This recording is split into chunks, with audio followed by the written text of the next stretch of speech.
آج 3 ذوالحج پیر کے دن چلتے پھرتے یہ وظیفہ پڑھ لو، اگلے دن اللہ کا ولی آئے گا، پیسے دے کر چلا جائے گا، بے شک دوستو آزما لو۔ بسم اللہ الرحمن الرحیم۔ پیارے دوستو، آج 3 ذوالحج پیر کا دن ہے۔ اس دن کے حوالے سے جو وظیفہ میں آپ کو بتانے جا رہا ہوں وہ بہت ہی مجرب اور نایاب وظیفہ ہے۔ اس وظیفے کو کرنے کے بعد آپ اتنے زیادہ امیر دولت مند ہو جائیں گے کہ آپ دولت میں کھیلنے لگیں گے۔ دولت کی کشادگی اتنی زیادہ ہو جائے گی کہ سنبھالنا مشکل ہو جائے گا، اور یہ قرآن پاک کی ایک بہت ہی مختصر ترین صورت کا وظیفہ ہے، لیکن اس کے معجزات اور کمالات اتنے زیادہ ہیں کہ آپ دیکھ کر بہت حیران ہو جائیں گے۔ اس وظیفے کو کرتے وقت آپ کو بالکل بھی زیادہ وقت نہیں لگے گا، اور انشاءاللہ اللہ تعالیٰ اس وظیفے کی برکت سے اللہ پاک آپ کی تمام حاجتیں پوری کر دے گا۔ اس وظیفے کو پڑھنے کے 2 وقت ہیں۔ دونوں وقتوں میں سے آپ کسی ایک وقت میں اپنی زندگی میں ایک بار یہ عمل ضرور کریں۔ آپ چاہیں تو اس وقت میں آپ اس وظیفے کو روزانہ کر لیں، یا پھر زندگی میں ایک بار تو اس وظیفے کو ضرور کر لیں۔ آپ جتنا اس وظیفے کو پڑھیں گے اتنی ہی آپ کو پیسوں کی پریشانی دور ہوتی چلی جائے گی۔ ناظرین، میں نے یہ وظیفہ جس کسی کو بھی بتایا، انہوں نے اگر اس وظیفے کو زندگی میں ایک بار بھی پڑھا تو اسے زندگی میں کبھی پیسوں کی تنگی نہیں ہوئی۔ اس کی پیسوں کی پریشانی فوری طور پر ختم ہو گئی۔ آپ کا تعلق دنیا کے کسی بھی کونے سے ہے، آپ چاہے پاکستان سے ہیں، چاہے انڈیا سے ہیں، مسقط، عمان، جاپان، دنیا کے جس ملک، جس گاؤں، جس گلی میں بیٹھ کر آپ یہ ویڈیو دیکھ رہے ہیں، پہلے تو آپ نے اس ویڈیو کو مکمل دیکھنا ہے، وظیفے کو اچھی طرح سمجھنا ہے، اور پھر آپ نے یہ عمل کرنا ہے۔ اس وظیفے کو پڑھنے کے 2 اوقات ہیں۔ اگر آپ ان دونوں اوقاتوں میں سے کسی ایک وقت میں بھی اس وظیفے کو کر لیں گے تو آپ مجھے پوری زندگی جھولیاں اٹھا اٹھا کر دعائیں دیں گے کہ آپ کی رزق کی تنگی اور پیسوں کی پریشانی ہمیشہ کے لیے ختم ہو گئی ہے۔ آپ کے گھر میں فاقے ہیں، مصیبتیں ہیں، مفلسی ہے، لاچاری ہے۔ ہر بندہ کہیں نہ کہیں پیسوں کی تنگی کی وجہ سے پریشان ہے۔ اگر پیسوں کی کمی کی وجہ سے آپ کی زندگی میں بہت ہی زیادہ پریشانیاں آ چکی ہیں تو آپ نے آج 3 ذوالحج پیر کے دن کسی صورت اس وظیفے کو نہیں چھوڑنا۔ یہ بہت ہی مختصر سا وظیفہ ہے اور بہت ہی زیادہ آسان ہے، لیکن آپ نے اس عمل کو اسی ترتیب سے کرنا ہے جس ترتیب سے آپ کو بتایا جائے گا۔ اگر آپ وظیفے کو اسی ترتیب سے کریں گے جس ترتیب سے آپ کو بتایا جائے گا تو آپ کا کام فوری طور پر ہو جائے گا۔ آج کا جو عمل ہے، جو وظیفہ ہے، نہایت ہی مجرب ہے۔ آج تک لاکھوں لوگ اس عمل سے فائدہ حاصل کر چکے ہیں۔ ہم نے بہت سارے بہن بھائیوں کو یہ وظیفہ بتایا اور ان کی زندگیوں کے اندر آسانیاں پیدا ہوئی ہیں۔ اس وظیفے کی برکت سے جن کا روزگار نہیں تھا، اللہ نے اپنا فضل و کرم فرمایا، ان کا روزگار لگ گیا، ان کو اچھا روزگار مل گیا۔ اس عمل کی برکت سے گھروں کے اندر سے لڑائی جھگڑے ختم ہوتے ہوئے دیکھے ہیں۔ اس کی برکت سے کاروبار کے اندر ترقیاں ہوتی دیکھی ہیں۔ یہ ایسا وظیفہ، ایسا عمل ہے جو شخص جس حاجت کے لیے کرے گا، جس مقصد کے لیے کرے گا، جتنی بھی بڑی حاجت ہو، جتنا بھی بڑا مقصد ہو، جو بندہ صحیح نیت کے ساتھ کرے گا، نماز کی پابندی کے ساتھ کرے گا، انشاءاللہ العزیز وہ اپنے مقصد میں کامیاب ہوگا۔ یہ عمل ناممکن کو ممکن کر دیتا ہے۔ اس کی برکت سے زندگی کی ہر خوشی ملتی ہے، ہر آسائش ملتی ہے، ہر آسانی ملتی ہے، اور انسان اپنی زندگی کے اوپر رشک کرتا ہے۔ وہ جس کام میں بھی ہاتھ ڈالتا ہے کامیابی اس کا مقدر ہو جاتی ہے۔ اگر آپ کے اوپر کوئی بھی پریشانی آ چکی ہے اور آپ چاہتے ہیں کہ آپ کی ہر پریشانی ختم ہو جائے تو آج 3 ذوالحج پیر کے دن یہ وظیفہ لازمی پڑھ لینا۔ اگر آپ چاہتے ہیں کہ فوری طور پر آپ کے پاس پیسہ آنا شروع ہو جائے، آپ کی ہر حاجت پوری ہو جائے، آپ کا قرضہ اتر جائے، منہ سے نکلی ہر بات پوری ہو جائے، تو آج یہ وظیفہ لازمی پڑھ لینا۔ اکثر ایسا ہوتا ہے کہ آپ وظیفہ کام تو کرتے ہیں، لیکن اس سے آپ کی پہلے آخرت سنورتی ہے اور پھر آپ کی دنیا سنورنے لگ جاتی ہے۔ ایسا بالکل بھی نہیں ہو سکتا کہ آپ قرآنی آیات پڑھیں، اللہ پاک کا نام پڑھیں اور آپ کو فائدہ نہ ہو۔ بس آپ نے ان وظائف کو اسی ترتیب سے کرنا ہوتا ہے جس ترتیب سے آپ کو بتایا جائے، اور بہت ہی دل لگا کر وظیفہ کریں۔ بے دلی، بے ترتیبی اور جلد بازی میں وظیفہ نہ کریں۔ جب آپ وظیفہ یا کوئی اور عمل کرنے لگیں تو آپ اللہ تعالیٰ پر پورا توکل کر کے وظیفہ پڑھیں۔ اور اس دوران آپ نے کسی سے کوئی بات نہیں کرنی۔ آپ کا پورا دھیان، آپ کی پوری توجہ بس وظیفے پر ہو۔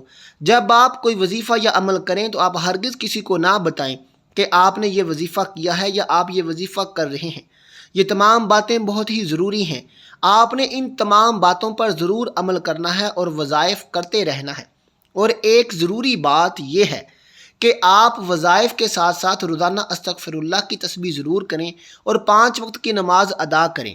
اگر آپ لوگ صرف وظائف پڑھتے رہیں گے اور ساتھ نماز نہیں پڑھیں گے تو ان وظائف کا کوئی فائدہ نہ ہوگا۔ اگر آپ چاہتے ہیں کہ آپ نماز بھی نہ ادا کریں، نہ ہی استغفار کریں اور نہ ہی غیبت، جھوٹ بولنا چھوڑیں اور جانے انجانے میں طرح طرح کے گناہ بھی کرتے رہیں اور آپ کے وظائف اثر بھی کریں، ایسا بالکل نہیں ہو سکتا۔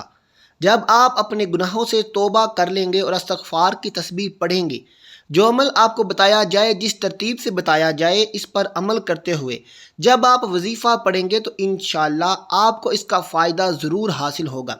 اپنے تمام گناہوں سے توبہ کر لیں اور اللہ پاک کی راہ میں اپنی حیثیت کے مطابق خرچ کریں تو انشاءاللہ اللہ تعالیٰ ان سب سے آپ کو ضرور فائدہ دے گا۔ محترم ناظرین، وقت کی نزاکت کو مد نظر رکھتے ہوئے آئیے آج کے اس عمل کی طرف چلتے ہیں، لیکن اس سے پہلے اگر آپ میرے چینل پر نئے ہیں اور آپ نے ابھی تک میرے اس چینل کو سبسکرائب نہیں کیا تو اس چینل کو ضرور سبسکرائب کر دیں۔ اب عمل کیا ہے؟ جیسا کہ آپ کو بتایا گیا ہے کہ اس وظیفے کے 2 اوقات ہیں۔ آپ نے اس وظیفے کو ان وقتوں میں پڑھنا ہے۔ اس تسبیح کو ظہر کی نماز کے فوراً بعد پڑھ لیں۔ ایک وقت تو یہ ہو گیا، آپ یہ وظیفہ ظہر کی نماز کے بعد مسجد میں یا گھر میں جائے نماز پر بیٹھے بیٹھے ہی کر لیں۔ دوسرے نمبر پر اس وظیفے کا وقت مغرب کی نماز کے بعد کا ہے۔ مغرب کی نماز ادا کرنے کے بعد جائے نماز پر بیٹھے بیٹھے یہ وظیفہ کرنا ہے۔ اس وظیفے کے وقت مختلف ہیں مگر ان کا طریقہ کار ایک ہی ہے۔ ان میں صرف دو وقت کا فرق ہے۔ آپ یہ وظیفہ آج کے دن کر سکتے ہیں، چاہیں تو یہ وظیفہ ایک ہی دن میں 2 بار بھی کر سکتے ہیں۔ ایک دن کا مطلب یہ ہے کہ آج آپ ظہر کی نماز کے بعد کر لیں، مغرب کی نماز کے بعد بھی کر لیں۔ پیارے دوستو، باوضو مصلی پر بیٹھ کر آپ نے سب سے پہلے نبی کریم صلی اللہ علیہ وسلم کی ذات مبارکہ پر درود پاک پڑھنا ہے۔ درود پاک آپ کوئی سا بھی پڑھ سکتے ہیں۔ آپ صلی اللہ علیہ وسلم پڑھ لیں یا صلی اللہ علی محمد پڑھ لیں۔ بہتر ہے کہ آپ نماز والا درود ابراہیمی پڑھ لیں اور درود ابراہیمی کی فضیلت سب سے زیادہ ہے۔ ایک بار درود ابراہیمی کو میرے ساتھ بھی ثواب کی نیت سے پڑھ لیں۔ اللہم صلی علی محمد وعلی آل محمد کما صلیت علی ابراہیم وعلی آل ابراہیم انک حمید مجید۔ اللہم بارک علی محمد وعلی آل محمد کما بارکت علی ابراہیم وعلی آل ابراہیم انک حمید مجید۔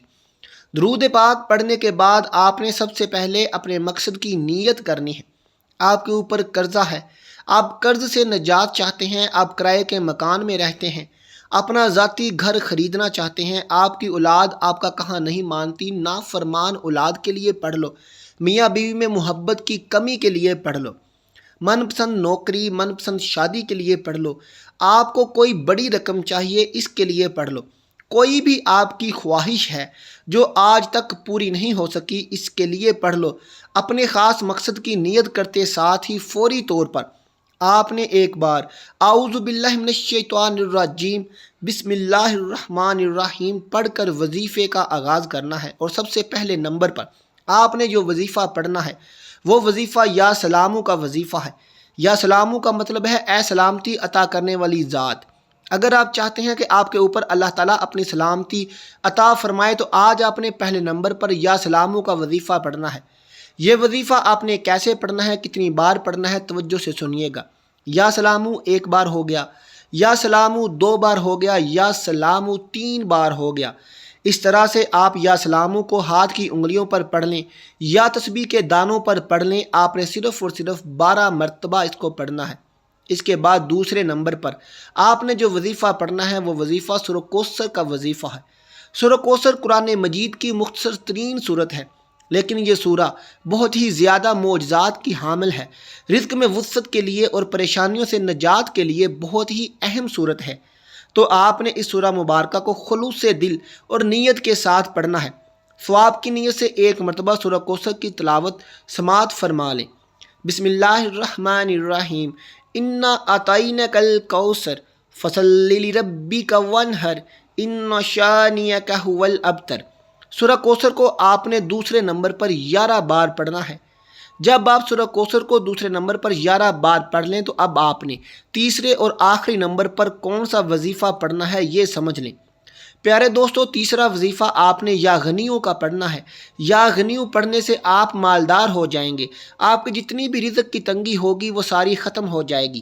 آپ کے اوپر جتنا بھی قرض ہوگا وہ اتر جائے گا۔ آپ جس چیز میں ہاتھ ڈالیں گے وہ سونا ہو جائے گی۔ آپ نے یا غنیوں کا وظیفہ کیسے پڑھنا ہے، کتنی بار پڑھنا ہے، توجہ کیجیے گا۔ یا غنی 1 بار ہو گیا، یا غنی 2 بار ہو گیا، یا غنی 3 بار ہو گیا۔ اسی طرح سے آپ یا غنی کو دائیں ہاتھ کی انگلیوں پر پڑھ لیں یا تسبیح کے دانوں پر پڑھ لیں، آپ نے صرف اور صرف 12 بار پڑھنا ہے۔ دوستو، جب آپ یہ سارے عمل بتائے گئے طریقے اور ترتیب سے پڑھ لیں تو اس کے بعد آخر میں آپ نے وہی درود پاک پڑھ لینا ہے جو آپ نے عمل کے شروع میں پڑھا تھا۔ آج کے عمل کی مکمل ترتیب ایک بار پھر سمجھ لیجئے۔ سب سے پہلے باوضو مصلی پر بیٹھ کر آپ نے نبی کریم صلی اللہ علیہ وسلم کی ذات اقدس پر درود پاک پڑھنا ہے۔ درود پاک آپ کوئی سا بھی پڑھ سکتے ہیں جو آپ کو آسان لگتا ہو۔ پھر آپ نے اپنے جائز مقصد کی نیت کرنی ہے اور پہلے نمبر پر آپ نے 12 بار یا سلامو پڑھنا ہے۔ پھر دوسرے نمبر پر 11 بار سورہ کوثر پڑھنی ہے اور پھر تیسرے اور آخری نمبر پر 12 مرتبہ یا غنی پڑھنا ہے اور آخر میں وہی درود پاک پڑھ لیں جو آپ نے عمل کے شروع میں پڑھا تھا۔ اب آپ کا یہ عمل مکمل ہو گیا۔ اس وظیفے کو مرد حضرات بھی کر سکتے ہیں اور عورتیں بھی کر سکتی ہیں۔ آپ نے یہ وظیفہ ظہر یا مغرب کی نماز کے بعد کرنا ہے۔ یہ وظیفہ بتائے گئے طریقے اور ترتیب سے پڑھنے کے بعد آپ نے اللہ تعالیٰ کی بارگاہ میں رو رو کر گڑ گڑا کر سچے دل سے توبہ کرتے ہوئے اپنے گناہوں کی معافی مانگنی ہے اور اپنے بہترین مستقبل کی اور اپنی پریشانیوں کے حل کے لیے، پیسوں اور رزق کی تنگ دستی کو دور کرنے کے لیے، اپنی اولاد کی بہتری کے لیے، اپنے روزگار میں ترقی کے لیے اور جو بھی آپ کی دلی مرادیں ہیں، بڑی سے بڑی حاجات ہو، جتنی بھی مرادیں ہوں، ان کو پورا کرنے کے لیے اللہ تعالیٰ کی بارگاہ میں دعا کرنی ہے۔ انشاءاللہ تعالیٰ آپ کی تمام حاجات، تمام مرادیں غیب سے میرا رب پوری فرما دے گا۔ دعا ہے کہ رب کریم میرا سنانا، آپ کا سننا اپنی بارگاہ الہی میں قبول فرمائے، آمین۔ ناظرین، آخر میں اللہ کے 99 ناموں میں سے ایک نام کمنٹ میں ضرور لکھ دیں۔ ملتے ہیں آپ سے اگلی ویڈیو کے ساتھ۔ اللہ حافظ۔